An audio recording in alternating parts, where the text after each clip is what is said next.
Algene. Tama ba? Kay Algene ba ako? Bakit kaya magkaiba ng atomic mass si carbon 12 kay carbon 13? Ano bang formula ng atomic mass? Sino nagtaas ng kamay?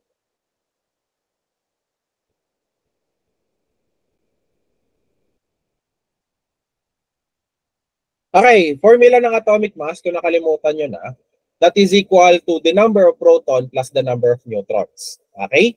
So again, ano bang definition ng isotope? These are atom with the same number of protons but different number of neutrons. So mag-iiba talaga sila ng atomic mass. Question kay Mafi? No sir, ayun po dapat yung sagot ko. Okay. Okay? So yun lang naman yun.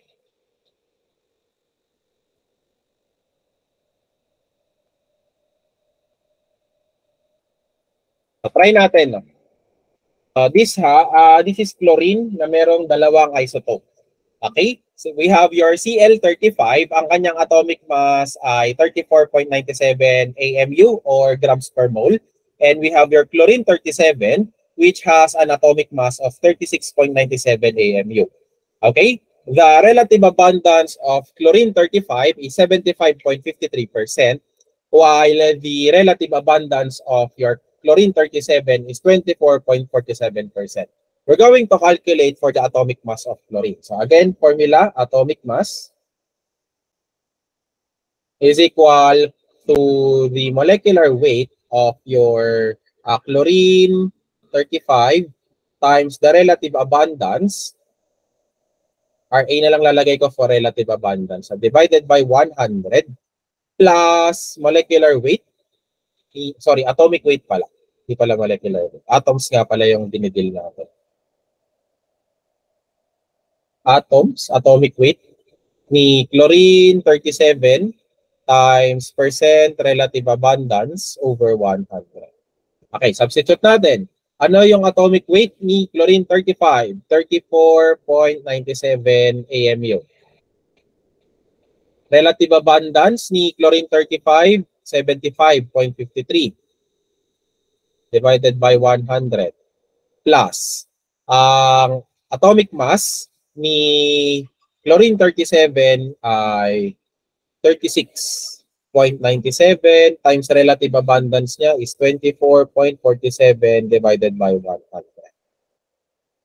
So ilan ko? Wala pala akong calculator. Ano ba yan? Si Sir walang calculator. Sir, nagloloko daw po Gmeet ni Bigtas. Ayusin daw muna yan. Okay.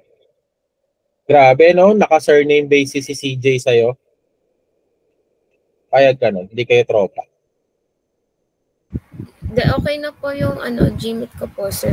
Yung isa ko po account na lang nilagay para po preference sa screen po. Okay, sige, sige. Okay. So, Janet, question? O may sagot ka na? Sagot po. 34.45 or 46 po pag ni round. 34? 35.45. Okay, 35.45 AMU. Or 35.45 grams per mole. Okay? So, kailangan may unit ha. Diba madali lang? Kaya lang mag-calculate ng atomic mass using the isotopes. Tama ba ako? Pag tinignan nyo sa periodic table, 35.45 yung atomic mass ni chlorine. Yes po. Okay. Diba madali lang? Kaya-kaya nga perfect pag nagpa-quiz tayo today.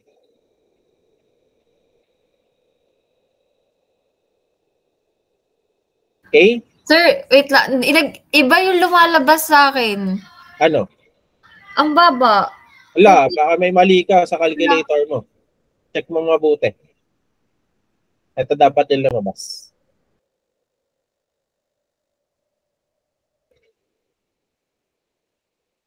Ito, wag niyo na lang intindihin to. Sa significant figures. 2 to 3 decimal places para sa akin. Sige, question, Sam? Sir, pag sa exam po ba or sa mga quizzes po, ibibigay niyo po yung atomic mass ng kada isotope po? Yes, yes, of course. Okay po, sir. Hirap yung hulaan mo yun. Sige, si VJ may question? Sir, tanong ko lang po, yung sa unit po, kahit either po of the two, kahit po Yes. or, okay po. Thank you po. Either of the two. 2 to 3 decimal places. Okay, so again, hindi nyo naman kailangan makuha yung pinakasagot, but rather, ang kailangan nyo is malapit yung sagot nyo doon sa sagot nito. Okay, questions with the atomic and molecular mass and the isotopes, some of your fundamental concepts, kaya pang mag-absorb? Okay, 3 lessons na lang tayo ngayon. Feeling ko hindi nyo na kayang i-absorb yung chemical kinetics kasi may calculus yun eh. Next time na natin i-discuss yan. Okay ba? O gusto nyo pa rin mag-discuss? Wala naman problema sa akin. Ayaw na nila. Okay. Stoichiometry. Then after nito, yung chemical equilibrium. Then tapos na tayo.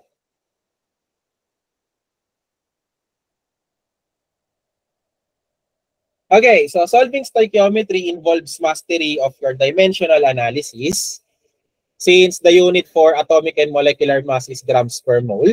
So these are the fundamental steps in solving stoichiometric problems. Number 1, determine the given and the required. Okay. Number 2, always check your ratio for consistency. Kailangan, kung ano yung nasa taas, yun yung hinahanap mo. Kung sino yung nasa baba, yun yung gusto mong tanggalin. Okay? Always check your units for consistency. Kailangan kung ml yan. Kung liter yan, liter yan. Kung moles yan, moles yan. Kung grams yan, grams yan. So, hindi mo pwede i-cancel si grams using liters. Bawal yun. Unless may density ka. Okay? Always follow significant figures. Huwag nyo na muna pansinin yan. Kasi importante ito sa farm analysis eh. Hindi pa naman tayo nagpa-farm analysis. Okay, so again, for this 1, 2 to 3 decimal places. And then, always write your units. Mali pa yung spelling ng right ni sir. Right kasi.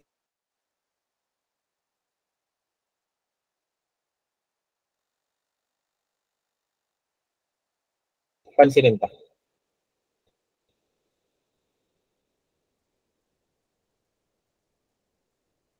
Ako kasi nagtuturo ng in-orglec dati. Kaya lang si Sir Fred yung nagtuturo sa inyo.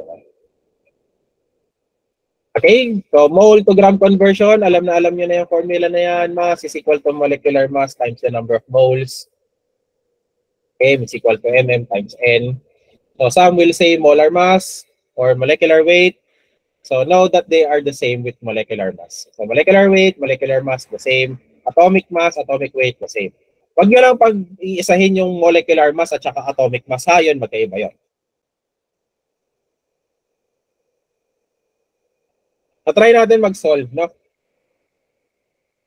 So, acetyl salicylic acid with a chemical formula of C9H8O4 is the active ingredient for your aspirin.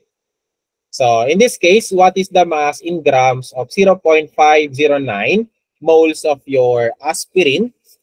And for letter B, if we have a 1 gram tablet of aspirin containing 75.2% by mass, how many moles of acetyl salicylic acid are in the tablet?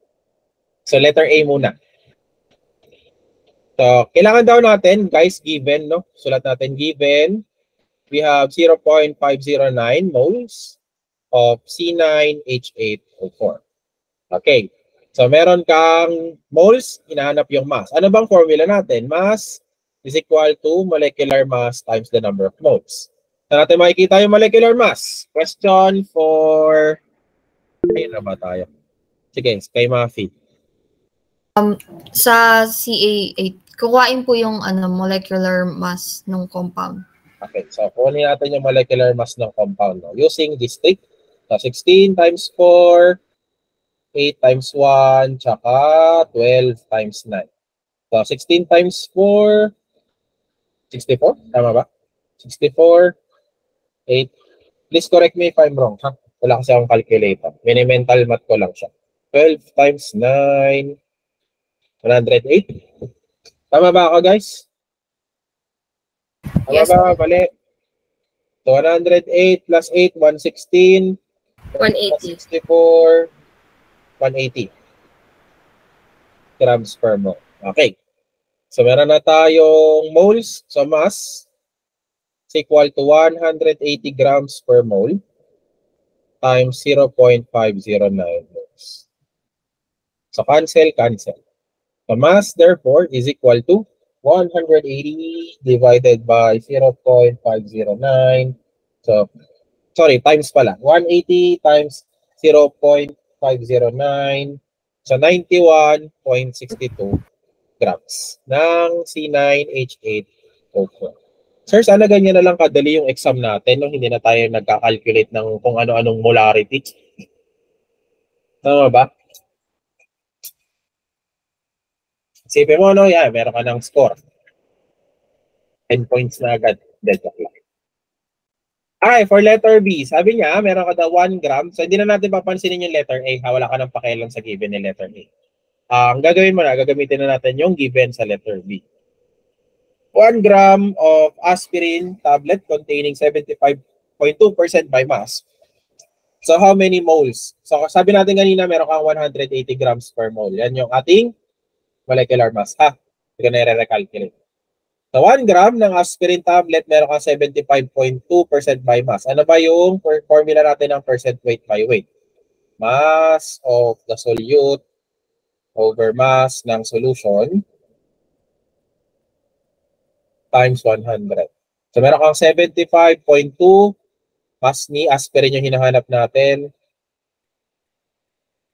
over mass ng solution, 1 gram times 100. So, meron kang mass ni aspirin. Sabi niya, pag nagra-wrap na ako, cross multiply, 1 times 75.2 divide by 100, 0.752 grams. Tama? Okay? So, meron kang formula, mass is equal to molecular mass times the number of moles. Moles yung hinahanap natin, so lipat natin si molecular mass sa baba. Mass over molecular mass. So, meron kang 0.752 grams over 180 grams per mole. Cancel, cancel. Moles, therefore, is equal to 0.752 divided by 180. 4.1. 4.1 or 4.18 times 10 to 1, 2, 3. Times 10 to the 10 raised to negative 3 -3. moles. O, di ba? Madali lang. Anong mahirap dyan? Mahirap ba?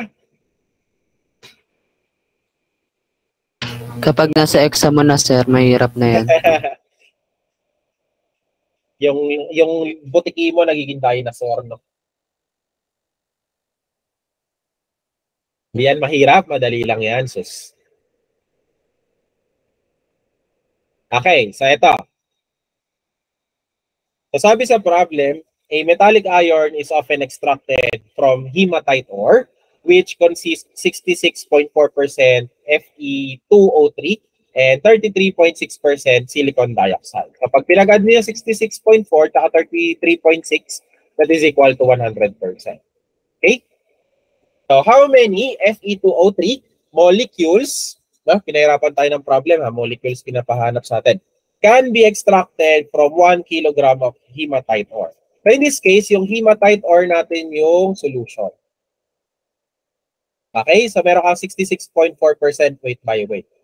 Fe2 yung hinahanap natin. So, percent weight by weight is equal to mass ni Fe2O3 over mass ni hematite times 100. Pero convert muna natin si 1 kilogram to grams, no? Meron kang 1,000 grams. Okay, nagets ha? Conversion lang yan. Nape-perfect nyo nga yung conversion nyo kay Sir MJ. 66.4% is equal to mass ni Fe2O3 over 1,000 grams times 100. So, cross-multiply ko lang to. 66.4 times 1,000 divided by 100. So, meron kang 664 grams of Fe2O3. So, calculate natin yung kanyang molecular mass. Okay? So, for oxygen, that is 16 times 3. And then for iron, tama ba? 56 times 2. Sorry, wala akong periodic table. So, 48 saka 112. So, 0, 1, 6. Tama, 160. Do you agree? Kontra ba kayo?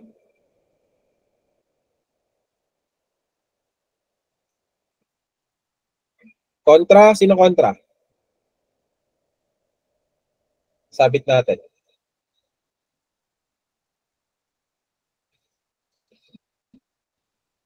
Naman po.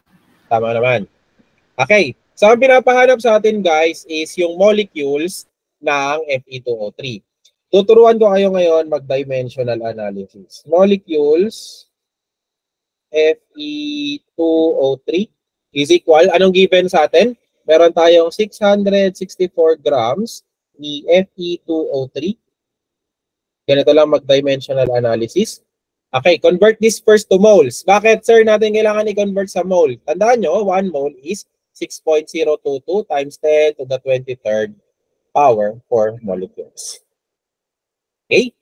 So, meron kang 160 grams per 1 mole ng Fe2O3. Fe2O3. So, cancel. Okay. So, ganito lang mag-dimensional analysis. Very, very easy. So, 1 mole ng Fe2O3, meron kang 6.022 times 10 to the 23rd molecules. So, cancel. So, ganyan lang yung dimensional analysis. Di ba? Mahirap ba yan? Hindi naman. I-calculate nga. 23rd power yan.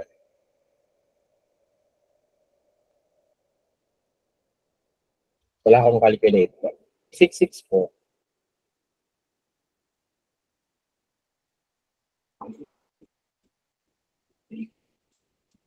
Pwede niya i-diretso sa calculator niya.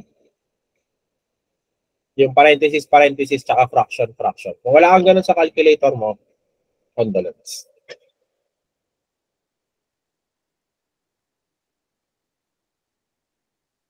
So, 2.5 times 10 to the 24. Tama ba?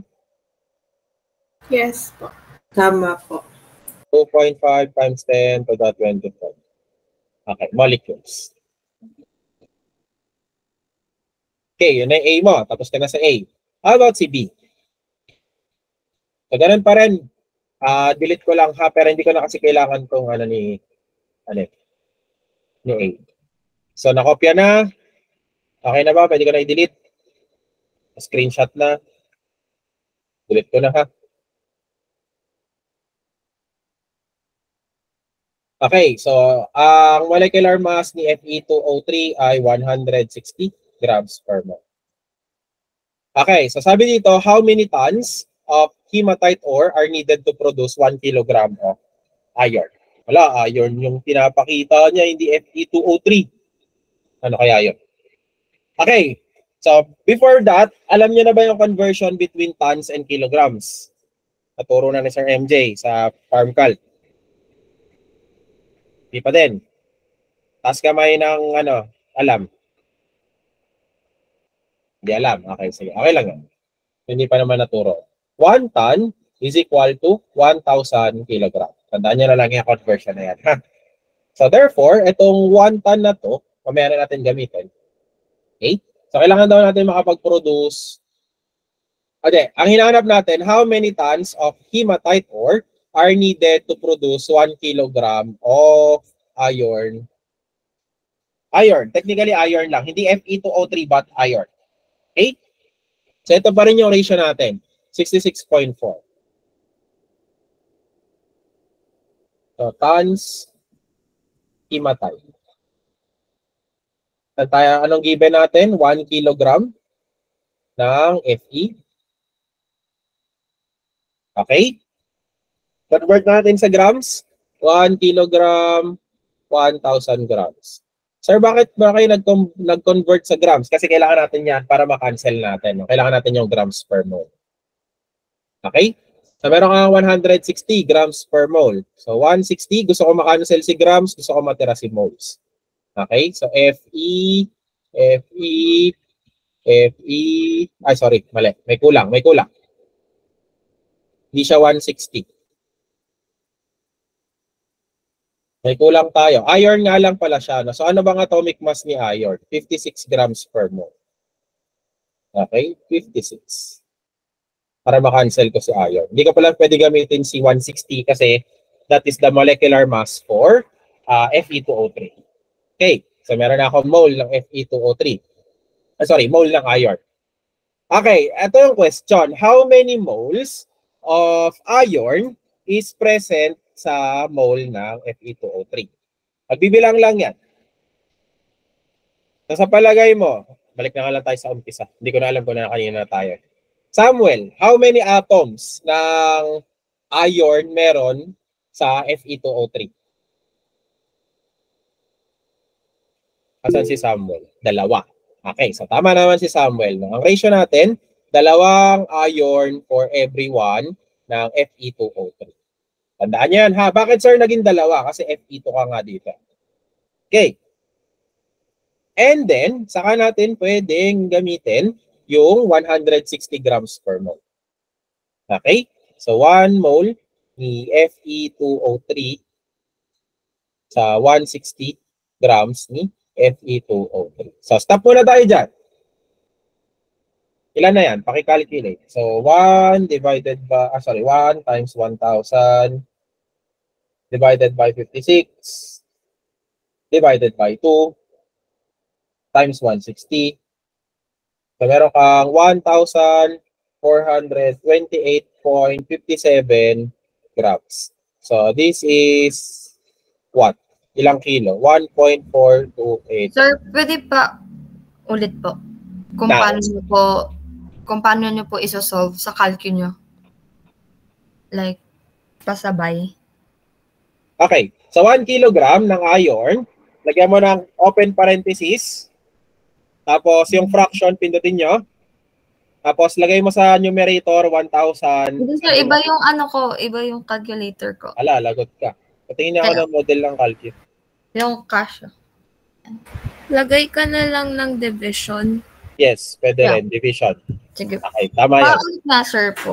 Okay, 1 kilogram, open parenthesis. Kung wala kayong fraction, 1,000, lagay mo, divided by 1.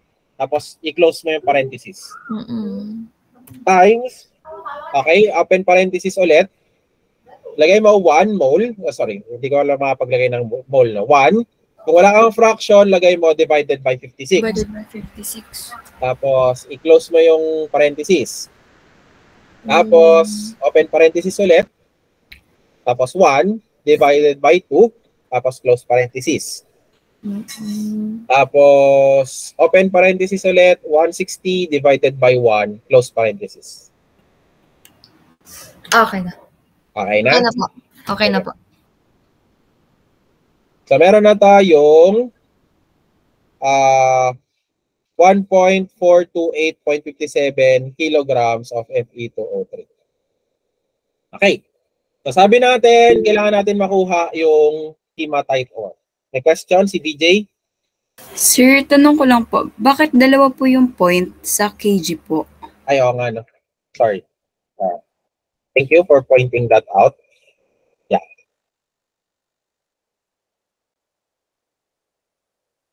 Isa lang pala dapat. Okay. So, gagamit na tayo ng percent weight by weight. So, meron ka daw 66.4 is equal to, meron ka ng mass ng Fe2O3, no? 1.42857. Ang hinanap natin is mass ni hematite.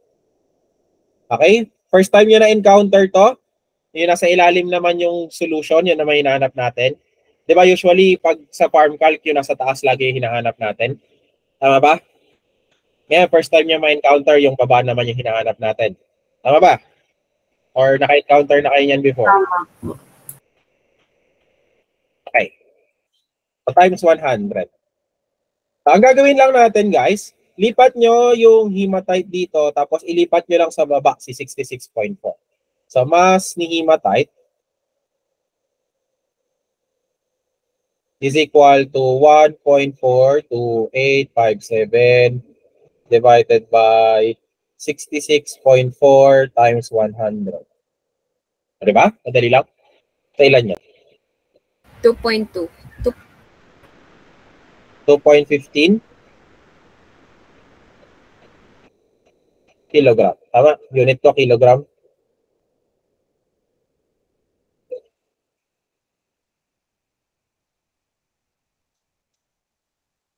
Tama, tama.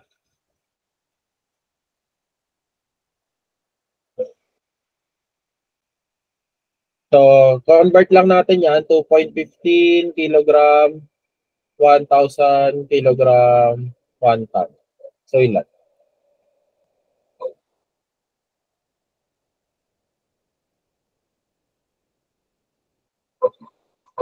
So, 2.15 times 10 to the negative 3 tons. Nakasunod ba sa calculation? Yes po. Nagets yung ratio na to? Question sa ratio na to? Kung paano nakuha? Nagets naman? Taas kamay ng may question kung paano nakuha yung ratio na yan. Sure kayo, ha? Okay. So, since nagets nyo na yung ratio, gagawin natin mas tricky yung problem. What if may chemical reaction na?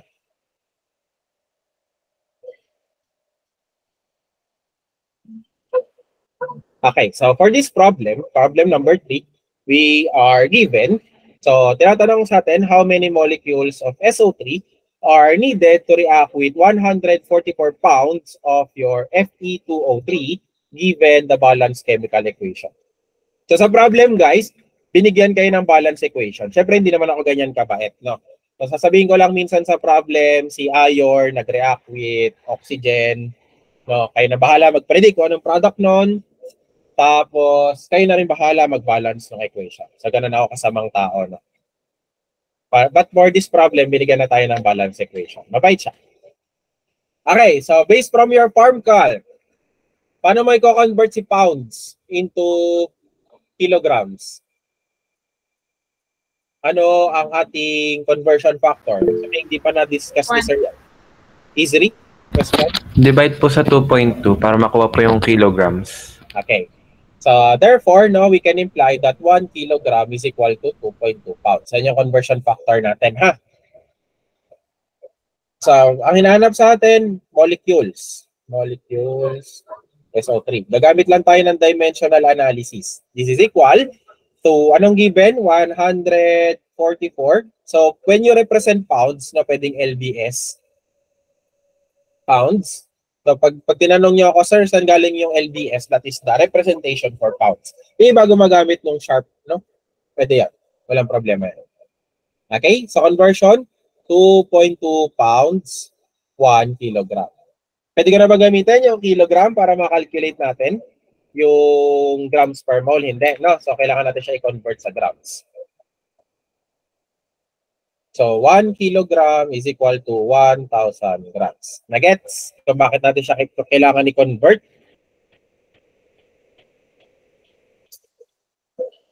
Nagets, ha? Okay. So, given tayo 144 pounds of Fe2O3. So, we have to convert this palagi sa moles. Okay? Fe2O3, ano ba yung given natin kanina? Binigay natin 160 grams per mole. Nakakatamad naman kung paulit-ulit natin i-calculate yung molecular weight. Wait. Let me ayusin ko lang, ha? Same pa rin naman yun. Para lang malinaw tayo sa conversion. Pounds ni Fe2O3, 2.2 pounds, 1 kilogram, 1 kilogram, 1,000 grams. Okay, so may grams na tayo.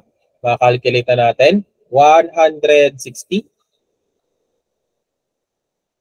grams ni Fe2O3 per 1 mole ni Fe2O3. Okay. So, ang hinahanap sa atin, guys, molecules ni SO3. Okay?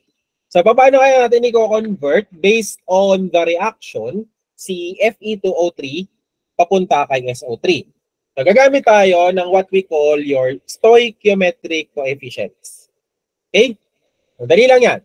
Ano ang stoichiometric coefficient ni Fe2O3? Mulit na tayo kay Sefe. Anong stoichiometric coefficient ni Fe2O3? Sefe.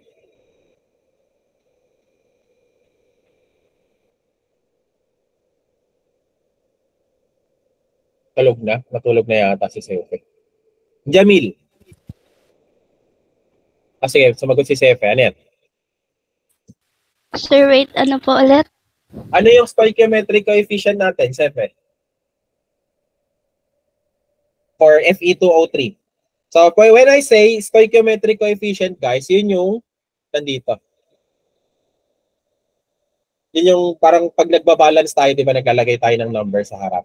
Importante yon for dimensional analysis, especially with reactions. So, sige, ako na lang muna, no? Willing kayo, di pa kayo familiar. So, in this case, ang stoichiometric coefficient ni Fe2O3 ay 1 mole, kasi 1 lang yung nandito niya. Ha, tandaan yan, ha?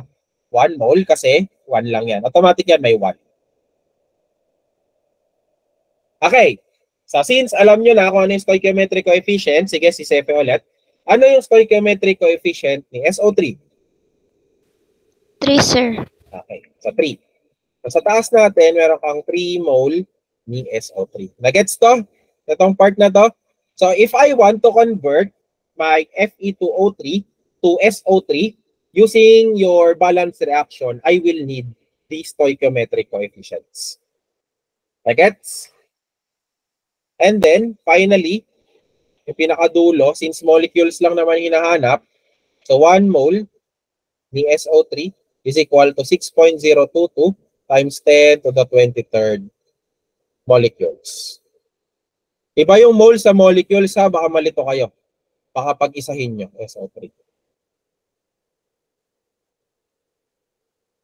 Di ba po negative yung sa power? Like, Hindi, 23rd power. Hindi yan negative, positive. Okay.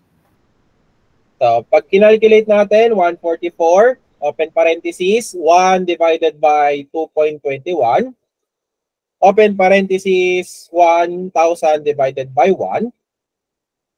Kaya, parang namali na ako. 144 divided by 2.2 times 1,000. Tama lang pala. Tapos, open parenthesis, 1 divided by 160. Tapos, close parenthesis, tapos open parenthesis, 3 divided by 1.